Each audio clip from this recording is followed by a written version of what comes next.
Hello and welcome, students. We have already discussed Mendel's monohybrid and dihybrid cross. We have discussed the results of both these crosses. Today we will be discussing about deviations from Mendel's laws. Deviations मतलब कुछ अलग. Mendel ने जो 3 law जो Mendel के crosses के basis पे बने हैं, एक तो लॉ ऑफ डोमिनेंस, दूसरा लॉ ऑफ सेग्रीगेशन और तीसरा law of independent assortment. 3 laws मैंने पढ़ाए. तो इसमें से जो कुछ लॉज हैं उनसे अलग रिज़ल्ट भी कुछ स्टडीज़ में आए हैं. जैसा मेंडल ने एक्सपेक्ट किया था या मेंडल ने बताया था, उससे अलग अगर किसी क्रॉस में आता है तो हम उसे मानेंगे कि ये मेंडल्स के जो लॉ है, मेंडल्स की जो स्टडी है, उससे डेविएशन है, ये डिफरेंस है कुछ उससे. Okay, under this topic there are 4 subtopics: incomplete dominance, codominance, multiple alleles and pleiotropy. तो ये 4 टॉपिक्स हमने डिस्कस करने हैं. तो उससे पहले मैं कुछ वर्ड्स बार बार यूज़ कर रही हूँ, तो मैं उसको रिवाइज़ करना चाहूँगी. जैसे मैंने बताया कि किसी भी एक डिप्लॉयड सेल में क्रोमोसोम पेयर्स में होती हैं. आप कोई भी क्रोमोसोम ले लें, जैसे ह्यूमन बीइंग में क्रोमोसोम नंबर 6 मान लो, तो आपका कोई भी सेल ले लिया जाए तो उस सेल में क्रोमोसोम नंबर 6 2 होंगी. उसमें से एक मेंबर फादर के स्पर्म से मिला होगा और दूसरा मेंबर मदर के एग से मिला होगा. इस पर्टिकुलर क्रोमोसोम पर कि अलग अलग एरियाज़ को हम कहते हैं जीन्स. मान लो यहाँ पे कोई जीन है, उसके बाद यहाँ कोई जीन है. ओके, जिस जगह पे ये जीन है उस जगह को लोकस कहा जाता है.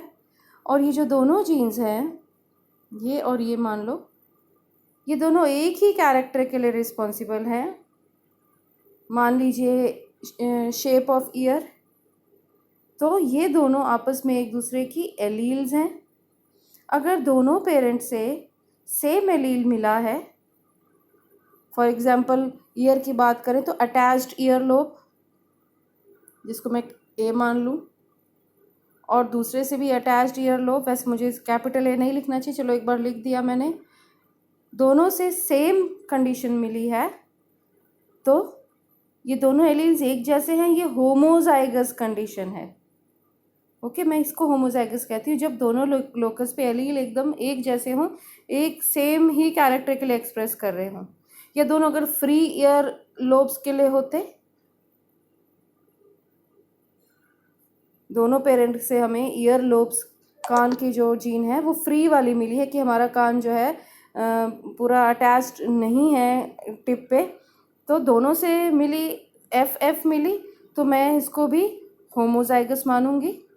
और अगर एक पेरेंट से फ्री ईयर लोब और दूसरे से अटैच्ड ईयर लोब वाली जीन मिली होती तो मैं इसे हेटेरोजाइगस कंडीशन कह रही थी.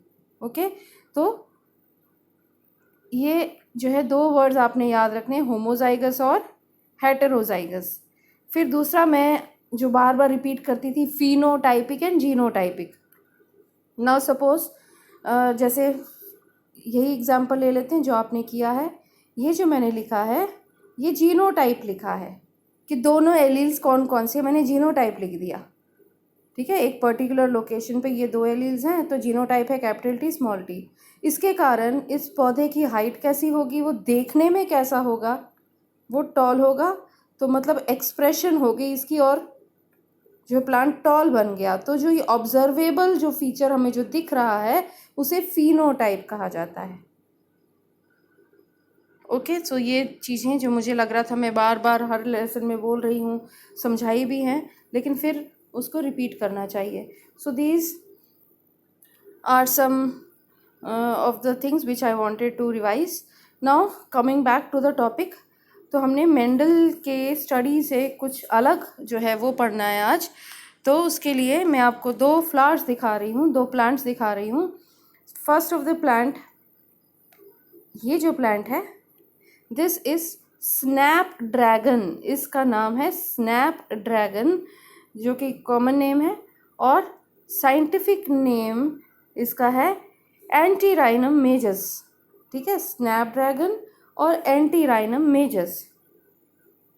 नाउ अनदर प्लांट, ये दूसरा प्लांट है, आपको इसके पिंक फ्लावर्स दिख रहे हैं। दिस इज 4 o'clock प्लांट, जिसका साइंटिफिक नेम है मिराबिलिस जैलपा। तो ये दो प्लांट जो है, इनको आप ध्यान से देखिए। इन प्लांट्स पे जब वर्क किया गया, जैसे पी प्लांट पे किया गया था, तो कुछ अलग तरह के रिजल्ट्स सामने आए। अब वो क्या रिजल्ट्स हैं, मैं आपको जो है क्रॉस बना कर दिखाऊंगी। इन दोनों में से कोई भी प्लांट ले लीजिए। मान लो कि हमने स्नैपड्रैगन का प्लांट लिया है, जिसका नाम है एंटीराइनम मेजस। तो सबसे पहले हम क्या लिखेंगे, पेरेंट्स। ओके, सो पेरेंट्स के लिए मैं लिख रही हूँ पी। तो एक पेरेंट ऐसा लिया जिसके फ्लावर्स रेड थे, और आपको पता है पेरेंट्स जो है वो, जब हम शुरुआत करते हैं किसी भी क्रॉस की, तो पेरेंट्स जो हैं वो प्योर लिए जाते हैं, मतलब होमोजाइगस लिए जाते हैं। तो मतलब उनके हर एक सेल में फ्लावर के कलर की जीन थी, कैपिटल आर, ये जीनोटाइप है, और इस प्लांट के फ्लावर थे रेड। एक और प्लांट लिया गया जिसके फ्लावर्स थे वाइट। नाउ वाइट जो है, that is a recessive trait, small R. Okay, now next gametes. तो अब मैं लिख रही हूँ गैमेट्स, तो मैं जी लिख देती हूँ, वैसे पूरा लिखना चाहिए। गैमेट्स, इन दोनों पेरेंट्स के जब गैमेट्स बनेंगे तो गैमेट को बहुत सारे एलील मिलेंगे, हर कैरेक्टर का एक। तो इन दोनों में से कौन सा एलील मिलेगा फ्लावर के कलर के लिए, कैपिटल आर। चाहे जितने भी गैमेट बन जाएं, चाहे 1,00,000 गैमेट बने, हर गैमेट को कैपिटल आर मिलेगी फ्लावर कलर के लिए, और दूसरे में स्मॉल आर मिलेगा फ्लावर कलर के लिए। ओके, तो चाहे इसमें से कोई एक मेल है एक फीमेल है, जब मेल और फीमेल गैमेट्स आपस में कंबाइन होंगे तो हमें मिलेगी first generation, first filial generation F1, और जाइगोट को जो है फ्लावर कलर की क्या कॉम्बिनेशन मिलेगी। अब कौन से एलील्स लोकस पर आएंगे, कैपिटल आर, स्मॉल आर। ठीक है, तो ये होगी जीनोटाइप। फिनोटाइप क्या होगा, क्या एक्सपेक्ट किया गया मेंडल के स्टडीज़ के हिसाब से, कि जो जब हेटेरोजाइगस कंडीशन होती है तो जो डोमिनेंट एलील होता है वो अपने आप को एक्सप्रेस करता है। ठीक है, तो यहाँ डोमिनेंट क्या है, आर मैंने कैपिटल में लिखा है, मतलब रेड। तो ये एक्सपेक्ट किया जा रहा था कि जो फ्लावर्स होंगे वो रेड होंगे, but surprisingly the flowers were pink. तो ये जो जीनोटाइप है कैपिटल आर स्मॉल आर, इसका मतलब इसकी फिनोटाइप क्या निकली, पिंक। आपको मैंने जो अभी स्क्रीन पर दिखाए थे वो पिंक फ्लावर्स ही थे।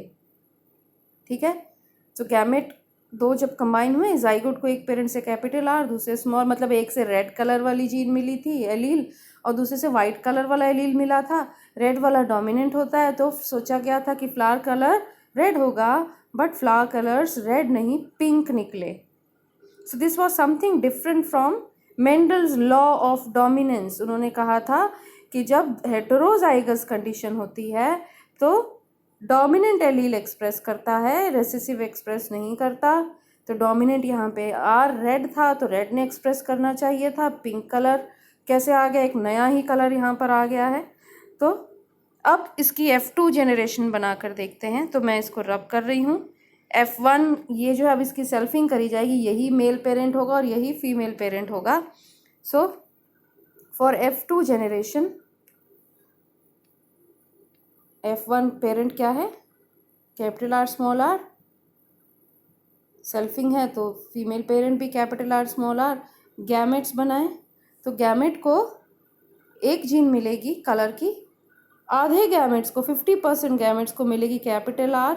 अब मैं कॉमा लगा रही हूँ, मतलब बाकी जो 50% गैमेट्स होंगे स्मॉल आर। मतलब इसी सेल से जो 4 गैमेट्स बनेंगे, 2 को कैपिटल आर और 2 को स्मॉल आर। मैंने आपको बताया अगर कोई चीज़ रिपीट हो रही है तो उसे नहीं लिखना चाहिए। मैं 2 बार कैपिटल आर 2 बार स्मॉल आर नहीं लिखूंगी, क्योंकि सिर्फ 4 गैमेट्स नहीं हैं, बहुत सारे गैमेट्स हैं। आधे कैपिटल आर वाली जीन होगी उनमें और बाकी आधों में स्मॉल आर वाली जीन होगी। और यहाँ पर भी इस प्लांट में भी ऐसा होगा कि ये गैमेट्स आधों में कैपिटल आर जीन मिली होगी और बाकी को स्मॉल आर जीन मिली होगी। ठीक है, अब F2 जनरेशन के लिए हम बनाएंगे पनेट स्क्वायर। तो पनेट स्क्वायर बना रहे हैं, एक तरफ लिख देते हैं मेल गैमेट्स और एक तरफ लिख देते हैं फीमेल गैमेट्स।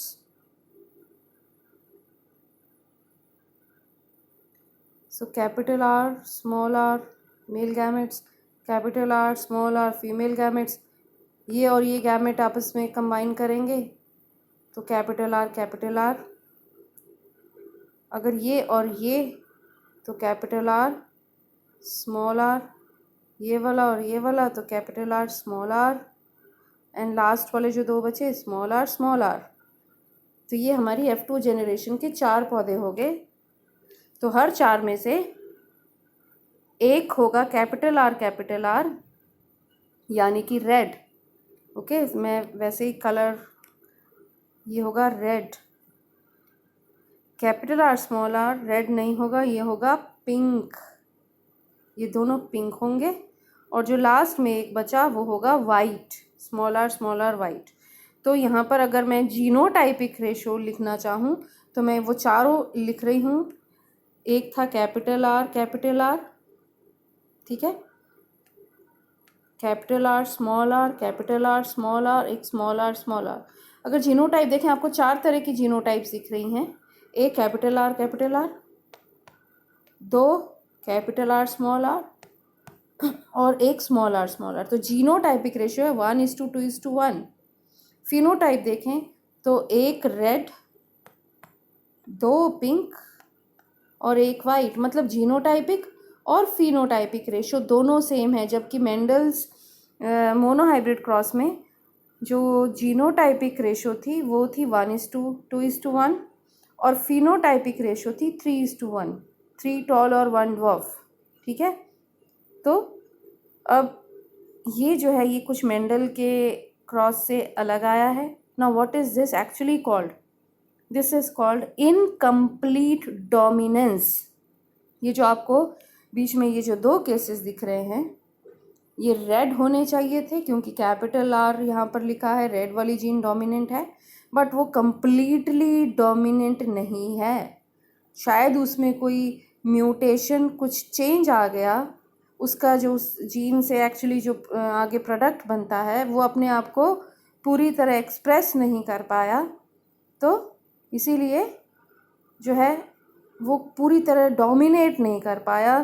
थोड़ा बहुत ये जो है डोमिनेंट है, रेड पूरा नहीं है, लेकिन जो है पूरी तरह जो है स्मॉल आर के ऊपर ये डोमिनेट नहीं कर पाया, तो इसको कहेंगे इनकम्प्लीट डोमिनेंस, जिसके कारण एक नई फिनोटाइप आ गई है, एक नया कैरेक्टर आ गया है।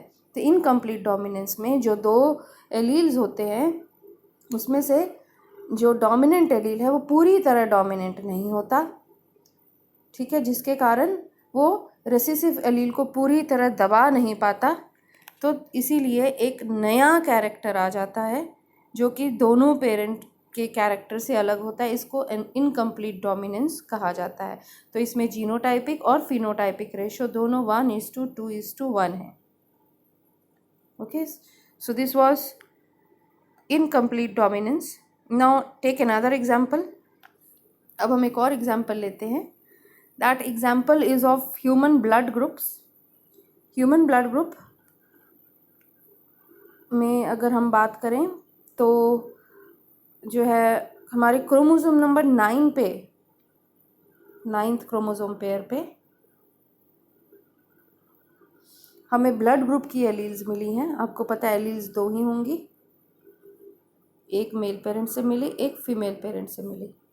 ठीक है, तो ये दोनों एलील्स, ये दोनों जब एक्सप्रेस करेंगे तो हमारे आरबीसीज को जो है वो एंटीजन मिलेगा, जिसके कारण हमारा ब्लड ग्रुप जो है बनता है। तो ये जो 2 एलील्स हैं इनको लिखने का सिस्टम बता रही हूँ मैं। IA, ओके, या फिर IB, या फिर स्मॉल आई। ये 3 तरह के एलील्स होते हैं जो कि ब्लड ग्रुप के लिए रिस्पॉन्सिबल हैं। अब आप सोचोगे 3 एलील्स कहाँ से आ गए? एलील्स तो 2 होते हैं क्योंकि क्रोमोसोम 2, एक पे एक एलील, दूसरे पे 2 एलील। ये 3 एलील एक इंसान में नहीं है, ये पूरी पॉपुलेशन है। पूरे इंसानों की पॉपुलेशन में अगर ब्लड ग्रुप के एलील्स देखे जाएं तो 3 तरह के एलील्स होते हैं। हर एक इंसान को इसमें से कोई भी 2 मिल सकते हैं, जो कि क्रोमोसोम नंबर 9 पे है। 2 मिलेंगे इनमें से कोई भी, और किससे मिलेंगे? पेरेंट से, स्पर्म से और एग से मिलेगा। तो इन तीनों में से कोई भी 2 मिलेंगे। मान लीजिए कि किसी एक इंसान को क्रोमोसोम नंबर 9 पे मेल पेरेंट से मिला IA और फीमेल पेरेंट से भी मिला IA, तो इसका जो ब्लड ग्रुप होगा वो A, मतलब फिनोटाइप होगी A blood group. Genotype IA, phenotype A blood group. ठीक है, मतलब ये दोनों, ये डोमिनेंट है, कैपिटल A में मैंने लिखा है। अगर मिले IA एक पेरेंट से, स्पर्म से IA मिला और एग से मिला small I, then A is dominant, so blood group will be A। ये हेटेरोजाइगस A है। तो ब्लड ग्रुप A के ये 2 कंडीशंस है, एक स्पर्म या एग दोनों से IA मिले, या दोनों में से भी एक IA मिल गया और दूसरे से स्मॉल I मिला है, तो ब्लड ग्रुप A होगा। Now for blood group B। Blood group B के लिए भी कुछ ऐसा ही है। ब्लड ग्रुप B के लिए या तो दोनों पेरेंट से ये IB वाला एलील मिले, या एक पेरेंट से IB एलील मिले और एक से स्मॉल I। तो अब तक सब कुछ मेंडल के लॉ के अकॉर्डिंग चल रहा है कि एक डोमिनेंट है, दूसरा रिसेसिव है, तो भी जो है B वाला एक्सप्रेस कर गया। Now suppose from one parent, from sperm में भी द ज़ाइगोट गेट्स IA, ये एक एलील मिला क्रोमोसोम नंबर 9 के एक मेंबर को, और क्रोमोसोम नंबर 9 का जो दूसरा मेंबर है उसे एग से मिला IB। अब मेंडल्स लॉ ऑफ डोमिनेंस यहाँ फेल होता है, क्योंकि यहाँ A भी एक्सप्रेस करेगा और B भी एक्सप्रेस करेगा। ठीक है, and the blood group will B AB blood group होगा। तो दोनों ही एक्सप्रेस करके, जैसे मैंने इनकम्प्लीट डोमिनेंस में बताया था कि कोई भी पूरी तरह डोमिनेंट नहीं है, जो डोमिनेंट था वो पूरी तरह डोमिनेंट नहीं है। ठीक है, रेसेसिव वाला तो वैसे ही पूरी तरह डोमिनेंट नहीं हो सकता, तो इसीलिए कुछ नया ही कैरेक्टर बन गया था, ना तो फादर वाला ना मदर वाला। यहाँ पर दोनों ही बराबर डोमिनेंट है, बराबर एक्सप्रेस कर रहे हैं, तो दोनों का रिजल्ट मिल रहा है। The phenotype will be AB blood group. This is codominance. So codominance, जब एक हेटेरोजाइगस कंडीशन हो किसी एक जीन लोकस पे और दोनों के दोनों एलील बराबर एक्सप्रेस कर रहे हैं, बराबर डोमिनेंट हैं, this is known as codominance. Example is AB blood group in human beings. ठीक है, अगर दोनों से स्मॉल आई मिला होता तो ब्लड ग्रुप O होता, वो रेसेसिव कंडीशन है। तो AB blood group is example of codominance. इसी तरह एक और ब्लड ग्रुप होता है MN ब्लड ग्रुप। इसकी जीन शायद क्रोमोसोम नंबर 4 में होती हैं, मुझे अब पूरा ध्यान नहीं। तो ये जो है MN ब्लड ग्रुप, ये भी कोडोमिनेंस का एक एग्जाम्पल है, और AB ब्लड ग्रुप भी कोडोमिनेंस का एग्जाम्पल है। इसी तरह एक और कई सारे एग्जाम्पल हैं। मान लीजिए जैसे कुछ एनिमल्स में स्किन कलर, कोट कलर, मान लीजिए अगर एक पेरेंट जो है वो वाइट है, एनिमल्स के स्किन की बात कर रही हूँ, दूसरा पेरेंट ब्लैक है स्किन कलर, तो इनकी जो प्रोजेनी होगी उसमें वाइट और ब्लैक पैचेस दोनों हो स्किन में। काऊ में देखा होगा आपने कि कुछ कहीं कहीं पे वो ब्लैक है और कहीं कहीं पे वाइट है, मतलब वाइट भी एक्सप्रेस कर गया, ब्लैक भी एक्सप्रेस कर गया। This is example of codominance. एक और एग्जाम्पल है, that is sickle cell anaemia. Now what is sickle cell anaemia? Sickle cell anaemia में क्या होता है, आपको ये पता है, the human RBCs, red blood cells, they are biconcave, मतलब कि अगर आप इस साइड से देखो तो भी यहाँ से जो है कनकेव होंगे, दूसरी साइड से भी कनकेव होंगे। इसके अंदर हीमोग्लोबिन है, तो इस शेप के कारण ज़्यादा हीमोग्लोबिन इसमें अकोमोडेट होता है।